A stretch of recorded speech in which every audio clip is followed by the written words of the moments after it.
So I'll go ahead and get started as people continue to join us. Again, welcome. For those of you who are joining us for the first time, my name is Jeannie Infante Sager, and I have the privilege of serving as the director of the Women's Philanthropy Institute. Here at WPI, we conduct, curate, and disseminate research that grows women's philanthropy. And we are grateful that you have made time today to be part of this important discussion as we consider the latest insights on philanthropic support for women and girls with 3 leaders engaged in this vital work. We are excited to release the Women and Girls Index 2021, measuring giving to women and girls causes, and to gather with all of you here today to talk about key insights and implications. The Women and Girls Index is the only comprehensive index that measures charitable giving to women's and girls' causes in the United States. And we are excited to convene what I know will be a dynamic and engaging conversation with Christina Gordon, co-founder and CEO of the Women's Foundation of Boston, Stephanie Hull, President and CEO of Girls Inc., and Robiaun Charles, immediate past Vice President for College Advancement at Agnes Scott College, to hear how we can use this vital research to help elevate and increase giving to women's and girls' organizations. As many of you know, at WPI, we often say that research is just the beginning. It's what you do with it that matters.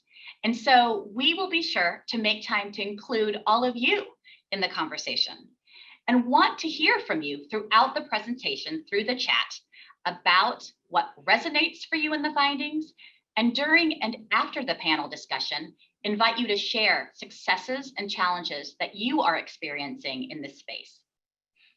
Before we jump into our discussion, WPI's Tessa Skidmore will share more about this year's index.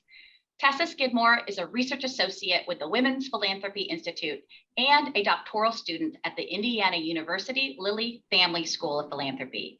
She received a Master of Public Affairs from Indiana University's O'Neill School of Public and Environmental Affairs and is the primary author of the WGI. Tessa, thank you for all you do to support WPI's mission. We are truly grateful for your leadership and for all you do to uplift women's philanthropy and for managing the Women's and Girls Index. Tessa? Thank you so much, Jeannie, for that introduction and for leading our discussion today. So as Jeannie mentioned, the WGI is the only systematically generated comprehensive index of charitable organizations dedicated to women and girls in the US.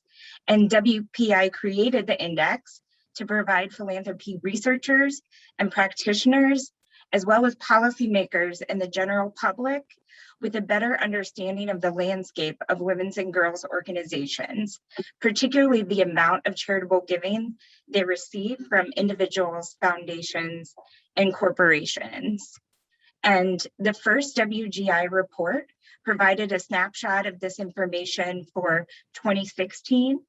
Last year's report built on this groundbreaking research by adding data from 2012 to 2015 and 2017. This year's report brings us to 2018, the most recent year that final IRS data on charitable organizations is available. And I wanted to begin by clarifying what we mean by women's and girls organizations, since there was no existing definition when we first developed the index in 2019. A key step was determining the criteria for inclusion. And organizations included in the WGI are either dedicated to serving primarily women and girls.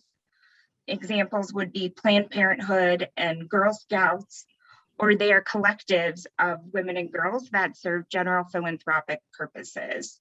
And examples would be Planned Parenthood, or those are examples of the first definition. Examples of the second definition would be junior leagues and women's auxiliaries. And these criteria may seem straightforward, but applying them is actually quite challenging, since charitable organizations tend to have multiple programs that serve different populations.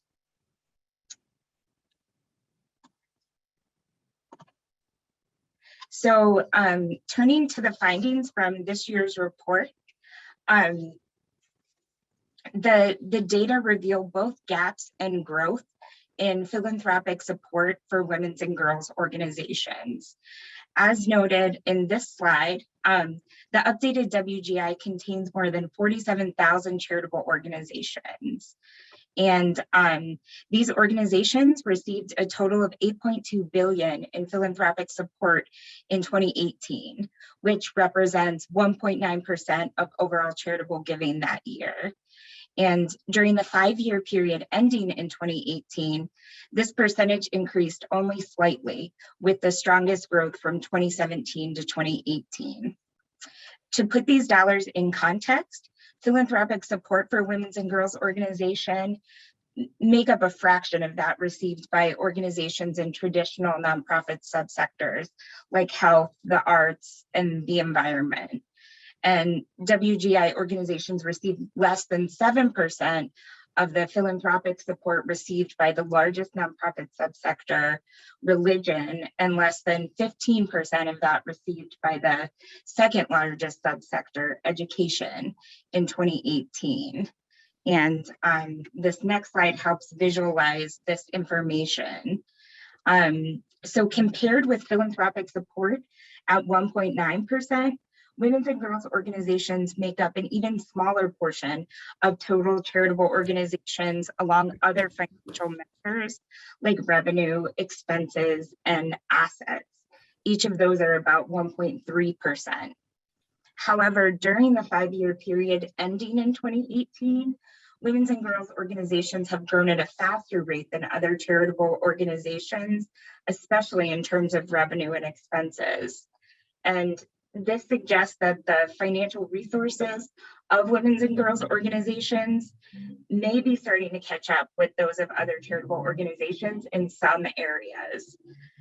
But despite this maturity, we found that the assets of women's and girls organizations are growing at a slower rate than these other financial measures, indicating that women's and girls organizations may have more work to do with respect to longer term financial resources. So to this point, we've compared women's and girls organizations with other charitable organizations and other nonprofit subsectors. Now we'll look more closely within the women and girls subsector. The WGI breaks organizations down into several mission-related categories, such as reproductive health and family planning, and family and gender-based violence. And although women's and girls organizations saw strong growth in philanthropic support overall from 2017 to 2018 at 6%, certain types of organizations within this subsector experienced outsized growth during this 1-year period. And at 37.1%, philanthropic support for women's and girls organizations focused on the environment increased by more than 6 times the rate of WGI organizations overall from 2017 to 2018. And at 32.3%, women's and girls organizations dedicated to civil rights and advocacy grew at more than 5 times the overall WGI rate during this period. So this growth suggests that donors may increasingly be seen in intersection between gender equality and other pressing topics like climate change and racial equity. So before handing it back to Jeannie and the panel to discuss the implications of the findings, I did want to make one final note, and that is that this year, in addition to releasing an updated report, we have also made the WGI data more accessible to researchers and the general public at www.womenandgirlsindex.org.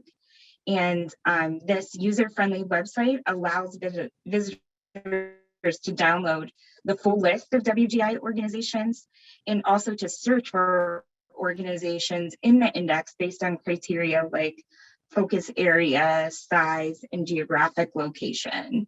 So we encourage you to take advantage of this new tool and to also let us know how you are using it so we can make improvements in the future. So back to you, Jeannie. Thank you so much, Tessa. And I encourage anyone who has additional questions about the index or website to feel free to put them in the chat or the Q&A, and Tessa and our team can answer or follow up with you. And I did see that request to put the link in the chat, and so we'll make sure we get that to you as well.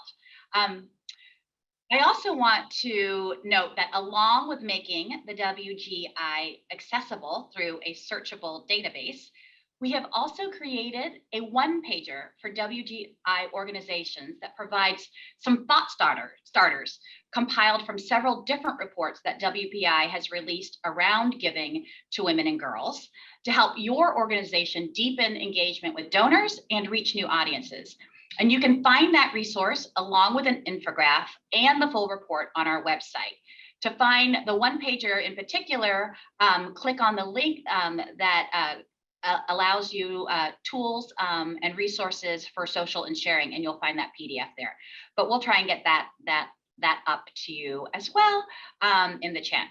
And now let's hear from our esteemed panelists about how they are seeing the research in real time at their organizations and in their work. And so welcome again to Christina, Stephanie, and Robiaun. The first question that I have is actually for all of you. And so now that we've walked through the findings, I'd love to hear from you about what about your reaction. Did anything surprise you? And I'll start with you, Christina. Thanks, Jeannie. I mean, I just want to say thank you for creating this information, because for the Women's Foundation of Boston, it is what we base our whole organization on. So thank you. And we're already pouring through the website and the data we were this morning. So our reaction, or my reaction, is obviously we were thrilled that it grew 6% and greater than overall philanthropic giving. We were, really happy to see that growth. I was a little disappointed to see that the underlying assets didn't grow as quickly, because that really is the long-term sustainability of women and girls serving nonprofits. And that worries is a strong word, but it's something that really needs to improve to really feel like the women and girls serving organizations in the United States are getting their proper share.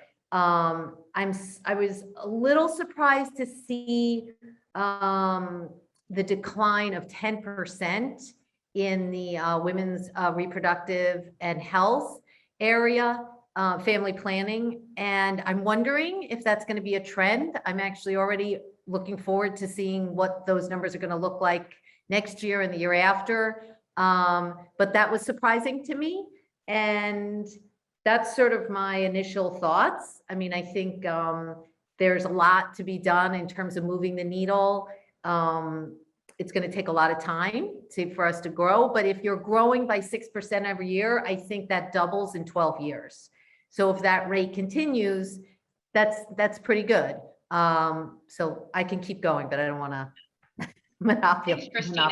And it does bring up the notion of size of the pie, right? So what we're really looking for is a larger piece. But we know that we want the whole pie to grow as well, and so there's that interesting tension there. So I want to ask Stephanie the same question. What was your reaction and surprises? I would say nothing particularly surprised me, but I did note a couple of things, and I want to echo what Christina said. I share her concern about the underlying assets, and I also share the concern that even as that slice of the pie increases, it's the size of that piece relative to the rest of the pie that really concerns me. It would be great if it doubled and tripled, but if everybody else's quadruples, that's, it's not a sort of total gain, the way that that's being played out. I think that the two things I thought were interesting, kind of in a in a not necessarily positive way. One is that the demands on these organizations were so enormous last year in terms of the social infrastructure that we all provide. I really would have liked to see more growth, even if it turned out to be a blip in the research that you do. When you think about the need for resiliency that we represent and the part of the world that we held up, it would have been nice to see some extraordinary support go toward that rather than sort of nice sustained growth. And I think it's, I think we're conditioned in this environment not to complain about nice sustained growth. But there's going to come a point where it's hard to be grateful for being held at a steady 1.9% as everybody else grows. And the other thing I just will say is that I also noted with a tiny bit of concern that the growth mirrors the public opinion. It's not growth overall in the things that these organizations seek to do. It's growth in the intersection between what people want us to do and what we want to do.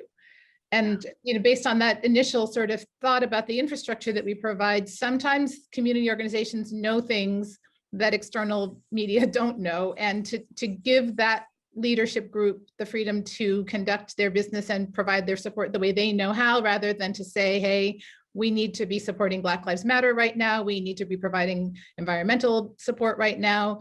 We might do that too, but we're not supposed to sort of be at the mercy of the public and the media or to, fly along with the vagaries of public opinion. I think that resiliency question comes down to support for the work that people who are embedded in the work know is the right work for that moment. Absolutely. And we all know the work in women's and girls space is all about intersectionalities, right? And so kind of a reminder that unfortunately, the way we are able to get this data is using the latest IRS data, and which means, so what we're looking at in the Women and Girls Index for 2021 is 2018 data. But to your point, Stephanie, what it allows us to do is finally have kind of to be able to create a trend line to even see what is happening in the public that reflects and affects giving, in particular to women's and girls organizations, which sit at so many different intersections, and play such an important role in delivering vital services during times of crises. So it will be very interesting to see and follow what happens with giving, not only again back to the larger pie, but to our sector with what's happened in 2019 and what's happened in the last year and a half. So thank you for that. Robiaun? Yes, I would also echo what Christina said, as well as echo what Stephanie shared as well, and then lift up what the points that you made, Jeannie, about the data and the time for the data, because when I first, I think that's such an important point, because when I first read the report, of course, maybe not of course, but I was thinking that issues related to civil rights, but more specifically social justice, in light of what some have termed as the second pandemic, the racial reckoning that we saw over the last year and a half, wasn't reflected in the giving, and that's of course because of the time frame for the data. The only thing that I would add is that there was nothing that surprised me once I recognized the time set for the data. I will say, though, that I was very encouraged to see the steady growth and support by the trend line. But to point to a point that Stephanie made, it's not something that I don't think we should be comfortable with that, especially given the fact that women and girls organizations or organizations are focused on women and girls issues represent 3.5% of charitable organizations. And so there's a gap that exists there. And I would even argue or assert that we want the giving to women's and girls issues, or toward women's and girls issues, to be more than that representation of charitable organizations. The second thing that I was encouraged by is where the report talks about recent efforts toward or on collective impact giving by philanthropists and funders, foundation funders coming together to have what I think is fair to call substantial impact on women and girls issues by supporting various organizations. And I'm hopeful that we'll see more of that in the future, that they will serve as a model for what other funders and philanthropists can do or should do. Well, that's a great lead into my next question, which I'm going to throw to Christina, especially given that your organization's focus is on economic empowerment and investment in girls. So again, philanthropic support for women's and girls organization represents a small share, 1.9% of all charitable giving. So as these conversations that we're having today, as Robiaun alluded to, around sexual harassment, pay equity, the She session that we're currently experiencing, that these gain more attention from the public and the media, the WGI suggests that, again, a gap, as Robiaun has identified, exists between that attention and the philanthropic support. Given how long you've been in this space, what are your thoughts on why this could be? Well, I think that PR helps, and that an increase in PR will continue to help. And that's my guess is why it grew 6% versus the group not growing that much. I think that we need more high-profile philanthropists like Melinda Gates and Mackenzie Scott to step up and really make it a headline issue so that more individuals can hear what's going on and hear the importance of giving to women and girls. I think about 80 or over 80% of all US philanthropic giving is individuals. I could be wrong on that. It could be 81, could be 79, I don't know, but it's around 80% are individuals. So we need to get the message out to individuals, individual philanthropists, that women and girls serving nonprofits need and deserve their share. And so that's what needs to happen. We at the Women's Foundation of Boston are constantly doing that. We consider that really an important part of our mission is just getting that information out there, getting the 1.9% out there, because we find when we share this information with people, they're shocked. Women and men and corporations and foundations, they're shocked. So this information needs to be disseminated. And I think that alone would increase giving towards women and girls serving nonprofits. Also, well, we could talk about it later, but I mean, about the future and why it's optimistic, but we can talk about that later if you, I don't want to overspeak. You're jumping ahead. No, it's absolutely fine. And you're right. I mean, and I think what's so important, as you've already identified about the Women's and Girls Index, again, is the ability to have the data available for women's and girls organizations to amplify and leverage, so that they have the data to kind of to back very much frontline mission work. So speaking of frontline mission work, Stephanie, the work of Girls Inc. is all encompassing, right? From serving girls in their local communities, very hands-on, to advocating for girls through legislation and policy. So from your vantage point, kind of a similar question, what needs to change for us to move the needle and raise more money for women and girls? This is actually the opposite of what I just said, but I think I think we should be impatient about seeing some kinds of change.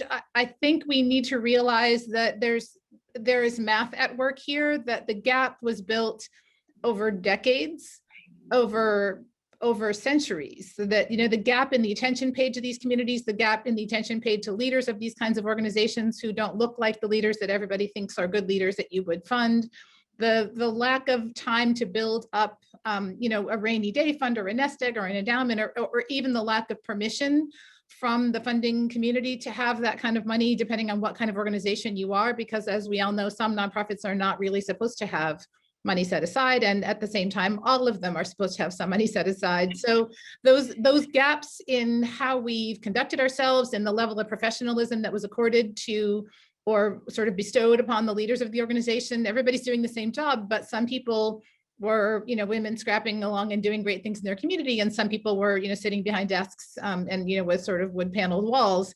It's that gap exists because the societal issues that Robiaun referenced have existed. The way people are seen has changed, is changing.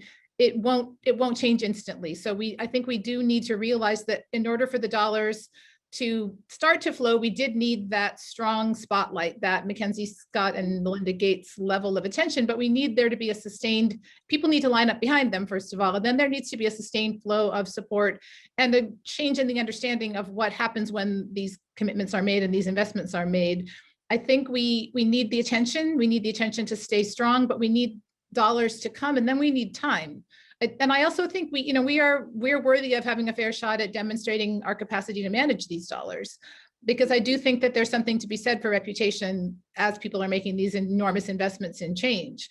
It's just that you've got to give people a chance to show that they're worthy of these very big investments. And we really haven't had that in some sectors, and especially in working with women and girls. So I think we're seeing it change. I think we should expect to see it continue to change. I think we need to be a little bit patient once we see, a few years of your report come out and see it changing, because I do think there's a part that there's a role that we have to play in making it very, very clear that we are not only an investment, we're a great investment. And the change that comes as a result of that has to flow through society and be demonstrated in order for people to continue to make the kinds of investments we need and to really change the shape of the pie and the wedges that are carved out for various organizations, with the understanding that really it is one pie.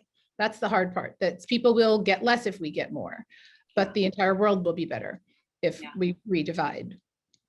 And it is a systems issue. When we talk to other organizations that serve women and girls, something stood out one time. An executive director had said, we spend she was very upfront. She said, I am having success in fundraising. The dollars are coming in. However, I often imagine, what we could do, the impact of those same dollars, if we weren't just helping the women and girls survive, in a system that was not only not built for them, but largely ignores them, versus what those dollars could do if we were investing in programs that help women and girls thrive, and what that looks like. So thank you for your insight and for all you do through Girls Inc. Robiaun, I want to talk about the Academy, right? And women's colleges in particular have always played a leading role in helping to create successful fundraising models and strategies that are then adopted kind of throughout the sector. Given the data and what it shows, can you talk about how maybe your organization has had some successful recent fundraising initiatives that helped you to reach new donors or grow the size of gifts, and what did you learn from these successes? Absolutely, and just say two things before I directly answer the question. One is that so Agnes Scott College is my former lead. As Jeannie noted at the top, I'm the immediate past vice president for college advancement at Agnes Scott. I'm now at Spot Gleer, which is a global fundraising management consulting firm.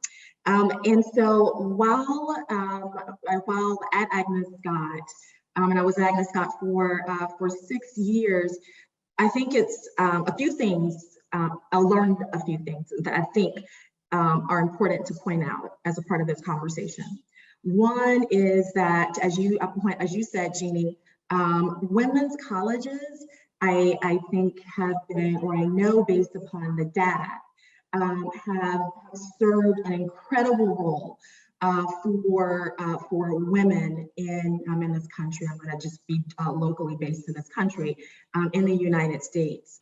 And there are numerous data points that that illustrate that, beginning with women who are in positions of leadership in the private as well as in the public sector, and then going from that to looking at success rates of professional success of women pursuing advanced degrees.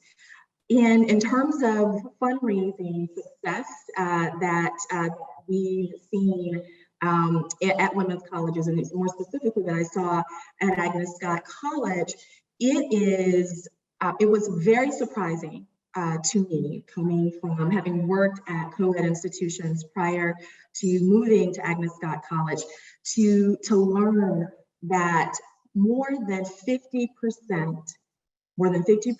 of both the dollars raised and the number of donors to the college were women donors. And that included giving at all levels. And so gifts ranging from double digits up to seven-figure gifts.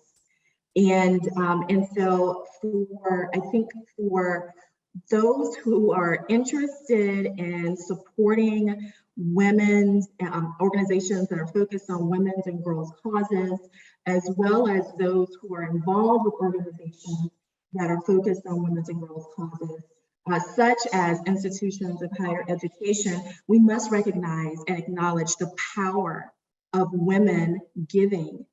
Women have to understand and recognize that power as well, and tap into the power of the purse that exists, and also be willing to share that with others.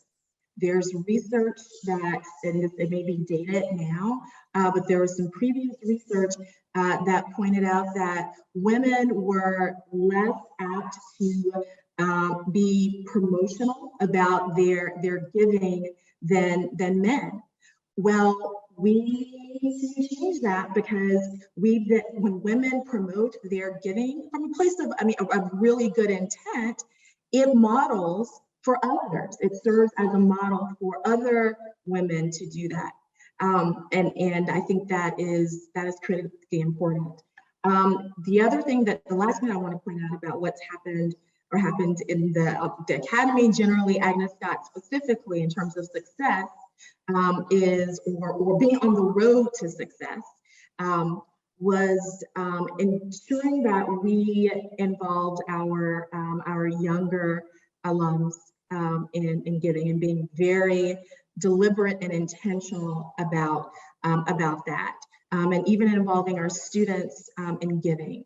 I think sometimes, or I know that sometimes when thinking of philanthropy, we can create who can be a philanthropist. There's a box that exists, a profile that you have to be, and you should be a certain age, as an example, and that isn't true. And so really reaching out to our young alums to instigate and encourage their giving, as well as our students. And then lastly, tapping into or being attuned to the moments that exist. And so the moment that we were in, and we're still in, but the moment that we were in or have been in over the last year and a half, is the global pandemic. And the global pandemic, COVID-19, has adversely affected women more than men when you look at the workplace. And women stopping out or dropping out of the workplace. McKinsey and company did a research report on this. And so for my former we were attuned to this and made the decision to focus our philanthropic solicitations on that issue and how we could positively impact that issue.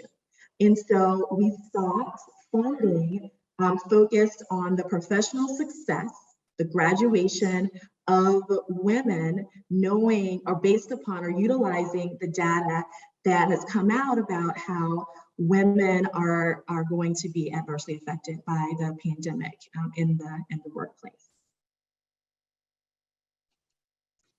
That's fascinating, and I think other, in particular, women's colleges and other institutes of education, really had to understand that tension and understand kind of the larger picture of what a crisis was really presenting for the constituents that they served.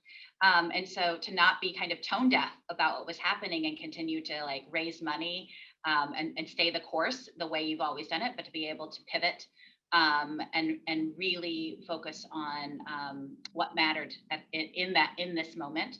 But again, to your point, what the pandemic has revealed about the heavy load women in particular carry for their communities. I want to go to one more question before we end with all of you and talking about the future. And it's about the fact that the report did find that there has been growth in philanthropic support for women's and girls' causes, in particular in this most recent year, between that 2017 to 2018. Certain types of organizations within the women and girls subsector, especially those focused on the environment and civil rights and advocacy, experience especially strong year-over-year growth. So Christina, I'm just going to give you a chance to weigh in real quickly on why you think that is, and also invite Stephanie and Robiaun if you have some thoughts on that as well. But what do you think about this? Why do you think this is? I don't have an exotic answer. I think my answer is that they are coming off a tiny, tiny base. So this is not atypical in statistics in general, right? So these are really small numbers. So they could have gotten just one gift for $100,000 and that increased their portion by a large number. So I personally think that's part of it. But I also think that there's, obviously there's that area is growing in terms of interest, particularly with small and younger donors. So that probably had something to do with it.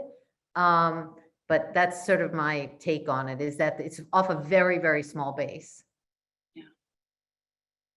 I'm happy to jump in. I agree once again with Christina. It's I think that is the issue, but I think you will continue to find as your project goes on. This year, for example, Girls Inc. was the beneficiary of a wonderful gift from the Equality Can't Wait Challenge. We got $10 million to do a project that focuses on changing the landscape for women and girls by 2030. So those things I think will continue to be true. And I think we will continue, those of us who are at the intersection of something the community needs and something everybody cares about will continue to benefit from that. And what we really, I think, should hope for is that there's more and more attention paid to unrestricted support and to unlocking the kinds of resources that will create resiliency for these organizations and will create a sense of leadership and reward for strong leadership in communities. Because at the end of the day, yes, the things that get the most attention need to get done. Racial justice needs to get done, but not all of us do that. And the others do some important things as well. So, I think we all, there's a question in the chat as well. There's a way in which we can be divided and conquered. And I think we also need to, to work against that, to make sure that if there is limited investment, that we pool together our excellence to make those resources cover the needs of a community, while we also continue to really push for the resources that we deserve at this point and certainly need. But I just wanted to comment about the idea that the pie is growing and it's going to continue to grow, and the amount of dollars is going to continue to grow as women become more and more wealthy and become more and more in control of the financial assets in our country. So you all probably know this, majority of wealth is in the baby boomers. That's the demographic. And women are going to control the majority of that money as our population ages. And women give more to women and girls serving nonprofits. We all know that. Women give more overall. So the pie is going to grow. I think the philanthropic pie is going to grow, and it's going to be primarily women. I think the estimate is, I think we were talking about this morning, it's like by 2030, there's like 30 trillion in financial assets will be primarily controlled by women.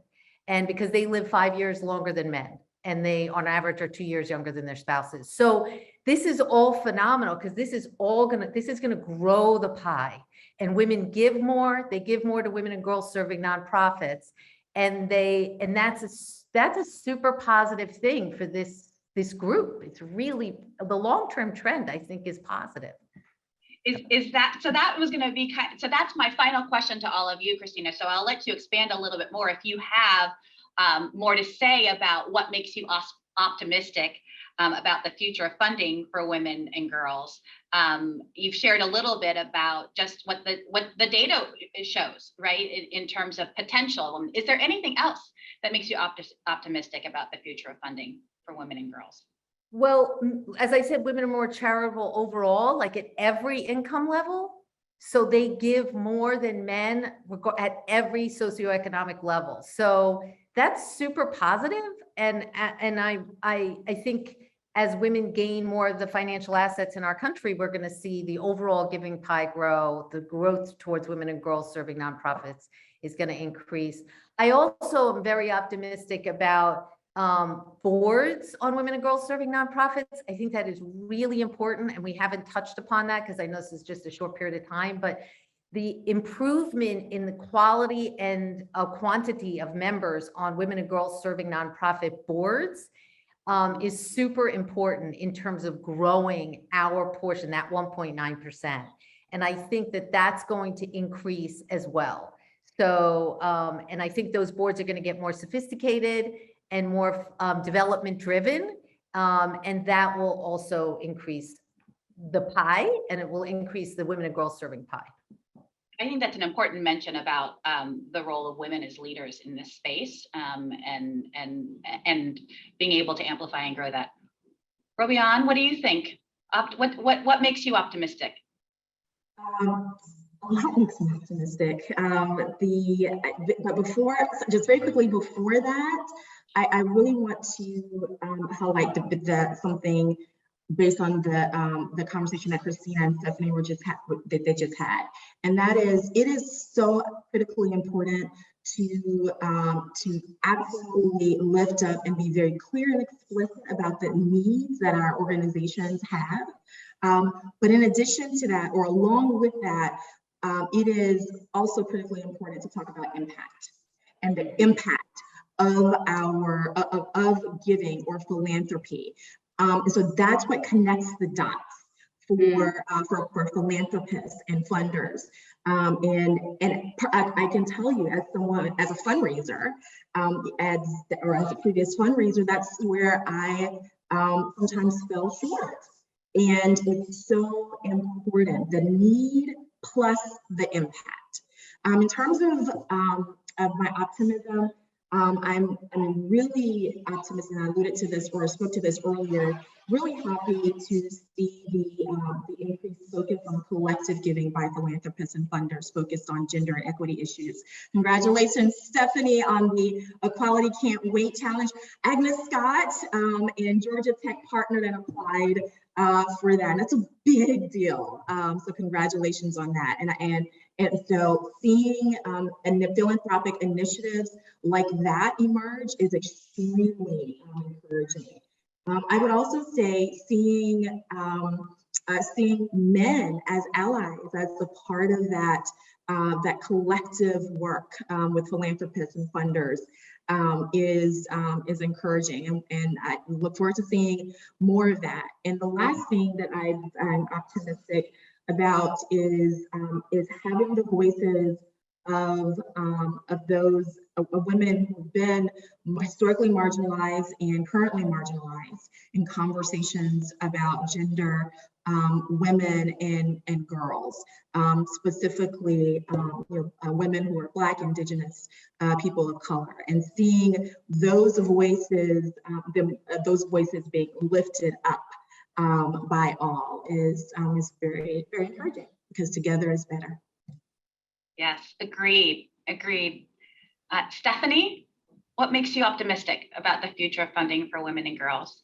Well, certainly I'm optimistic about the future of girls and about the emergence of girls as leaders, and not just when they become women, but really while they're still girls. I think that begins more quickly to change the pipeline of leadership and the conversation about where the needs are, and as Robiaun said, where the impact is. That it's a crucial conversation to have people in charge of finances. And I loved hearing what Christina said about the control of money. But again, I think men have to give money to women as well. People have to give money to people who are having the right impact on society and doing good things. And, the other thing I think is encouraging is really just seeing some of the support. And there was an article that just this morning in the Chronicle of Philanthropy that the support for the infrastructure is increasing, that giving support to the organizations, the umbrella organizations that help people make the good decisions that allow all of us, because it is hard to break patterns. It's hard for us to break the patterns that drive philanthropy. And, and so much of those relationships are long-term. We are advocating for long-term relationships and multi-year investments, but there are people who already have them. And there are funds that are really tied up in those investments. And, yes, again, the pie will get bigger, new people will enter the market, but those patterns tend to replicate themselves, and it's harder and harder to break through, have a new conversation. And I do think some of these really powerhouse donors and these really big conversations are shaping the way people think about the whole thing over again, which is faster than evolution. We evolved into a place where things aren't great, and we're trying to evolve slowly out of that. I love the idea of these people who are coming in and just barnstorming and just saying, let's just put a ton of money toward a better thing. And so, certainly being a recipient of some of that, that money that got dropped on a lot of organizations, it's a good feeling to see somebody investing in just everything but the status quo. And in a way that doesn't seem to be painful. It doesn't seem to be ripping anything else apart. And I think the changes are good changes and will lead to some new partnerships, will lead to some new conversations, but maybe we'll sort of unsettle our ways of thinking. This is how it's been, and 2% is good, and 6% on top of that is better. Those things too. I think we've been kind of ground down into a pattern that we're looking at it in all the wrong ways sometimes, and we're making it work with this. So if because Christina is right, let's say, I think something fabulous is really about to happen, and that really does make me optimistic. I mean, when those dollars are unleashed and they are sent in support of the things that have been brewing, it's something fabulous will happen. Yeah, absolutely agree. And that massive departure, paradigm shift, that happened in just the last couple of years with those influx of dollars from women who are stepping out and using, their philanthropy as agency to address systemic change. It makes all of us rethink and reimagine what it can be like. I want to thank you all, Christina, Stephanie, and Robiaun, for your insights and leadership in this really, I can't think of a better word, but vital work, because of all the intersections that happen when we look at women's and girls serving organizations. And so before we kind of wrap up, I know that there is a wealth of expertise in today's audience from lots of different perspectives, whether a donor, fundraiser, or wealth advisor. And so I want to invite all of you in the Zoom room with us, joining us today, to share in the chat some of your own experiences.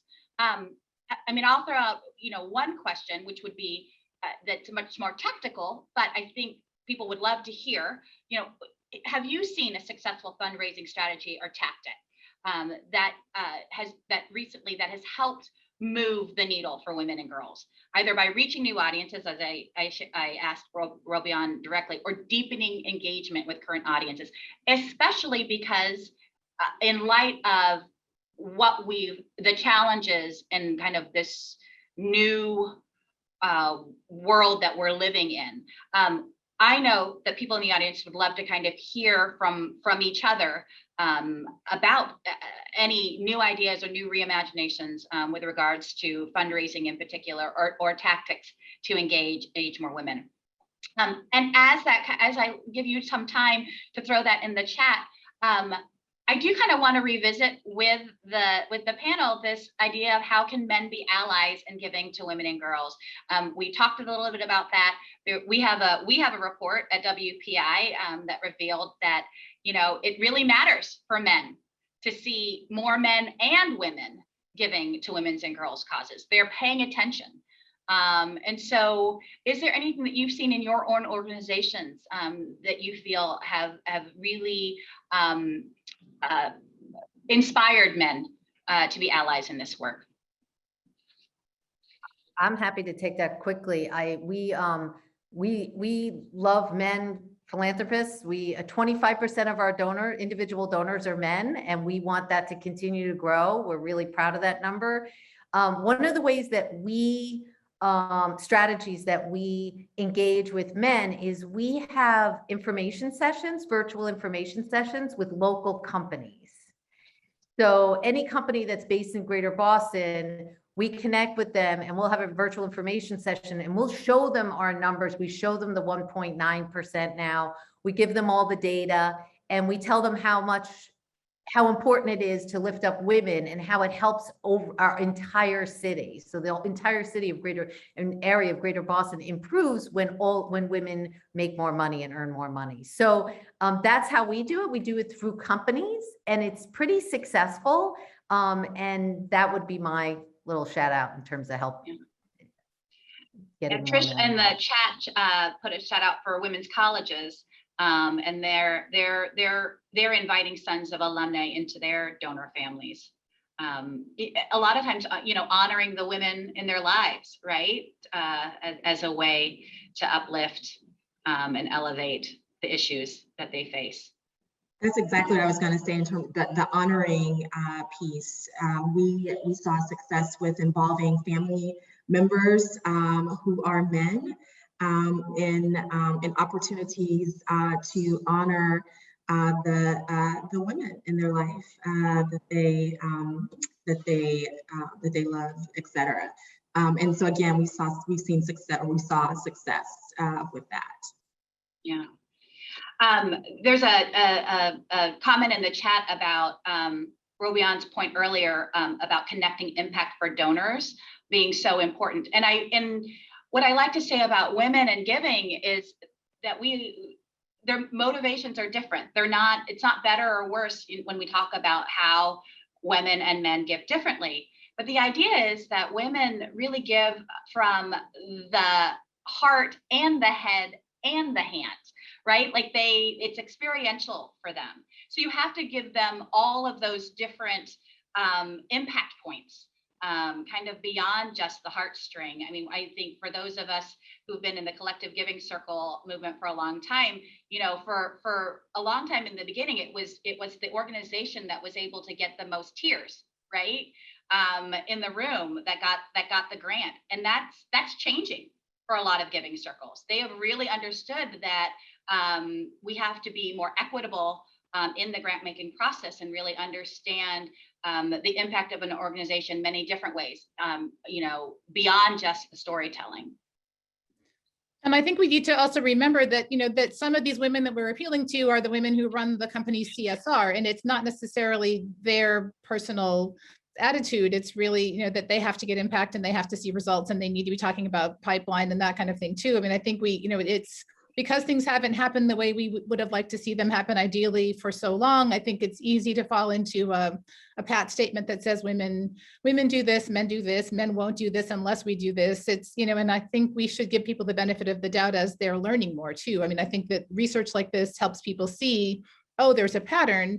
And most people don't really like to be boiled down to a pattern. I think most people like to be a little bit more nuanced and more thoughtful. And when you see, hey, there's a problem, and it's because everybody's just, you know, walking in this really well-worn groove and rut in the mud, I think I have faith that people will come out of that and say, well, wait a minute, let's think about that. Just as companies have come out of that and said, we need to rethink this, I think individuals will come out of that too and think, well, I thought this was happening. I thought everybody else was giving to the organizations I didn't give to. And now I see that we're all kind of piling on, you know, in one sector. And, you know, we can rethink that, especially if there is impact being shown, especially if there is evidence of the investment going to, you know, to a strong social change that we all would like to support. And I think those are two great descriptors of how women give. It's nuanced and thoughtful.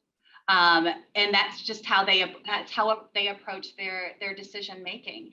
And so I'll end with this as when we talk about kind of barriers to women giving and giving more, you know, it's to Robiaun's point, ask her.